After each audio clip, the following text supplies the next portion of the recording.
ask you about the pace of the game as well, how that's changed, and the ball.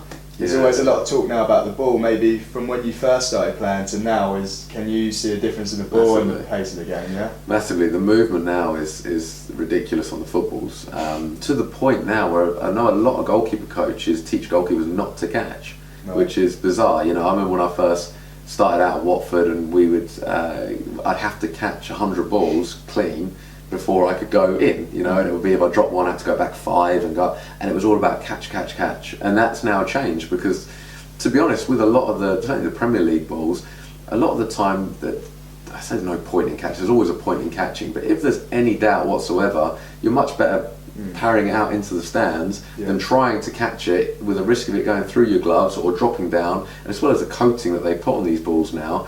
They're not great to catch, like a bar of soap sometimes. So it's actually, to be able to punch the ball well and to be able to parry well is now paramount. And it's like I say, I know a lot of coaches now that will teach goalkeepers just a big parry, always a big parry. Providing you do that, people forget about it at the end of the game. They don't worry whether you've caught it or parried it. As long as you've kept it out of the goal, then you've done your job. We actually now do a lot of drills as well where we will try and replicate that movement. So there's a way in which you can strike a ball where you can get it to do the Ronaldo type movement, and there's nothing worse than a ball that's coming to you that's a dead ball. It's crazy the way in which, and your eyes can't pick it up. That's the thing, when a ball's dead that's still and there's no rotation on it, it's so hard for your eyes to pick up the flight, where it is, where it's going. And I've had a few times where I've dived fully and had to go back on myself to make the save because you've just misjudged it the instant that it's been kicked. So the game has changed. I think it will continue to change. I think it's good for the game as a whole. It makes it more exciting. It does make it more difficult for goalkeepers though.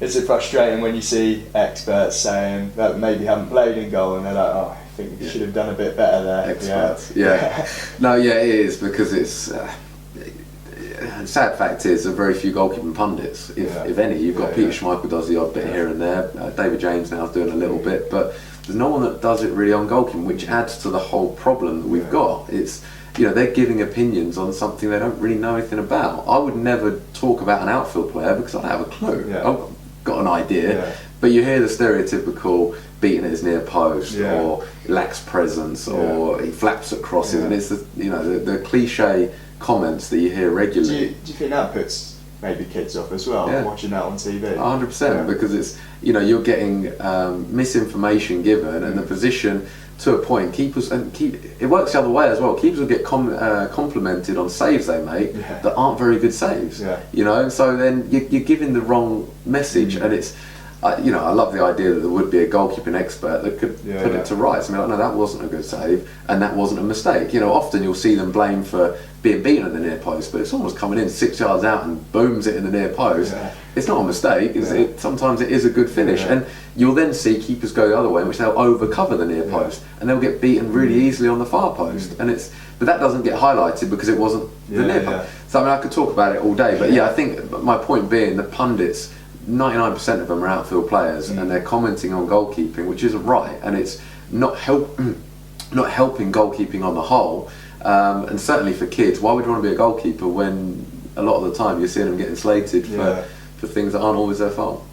Obviously that happened to David De Gea a couple of years ago. It turned into De Gea watch every single week, slating him, punch it. As you said, he's one that does punch a lot. He will not catch, and as you said, that's probably to do with how the game's changed, and it's probably a bit like that with Hart at the moment. And as you said, if a goalkeeper makes a mistake, it's usually end up in the back of the net. If a striker misses a chance, he'll probably get another one. But that's what you're saying, it's massively highlighted, and that's why I give massive credit to De Gea, because like you say, that first couple of months was brutal, and credit to him, saying about making changes. He did make some changes. I mean, if you remember what he looked like then, he looked like a kid in goal almost, with a big baggy kit, and he didn't look like he should look. And that sounds ridiculous, but appearance plays a massive part, body language plays a massive part in being a goalkeeper. And now you see him, he comes out and he looks the part, he looks confident. He's been there, he's done it now, he's proven himself, he's stepped into the shoes of Van der Sar, which isn't easy, and he's really, really progressed, and I think he will continue to do so. But the things that were being overlooked, even back then when he was having a bit of a tough time on crosses and a couple of other bits, his kicking was superb and still is. He drills it out to fullbacks, to wingers.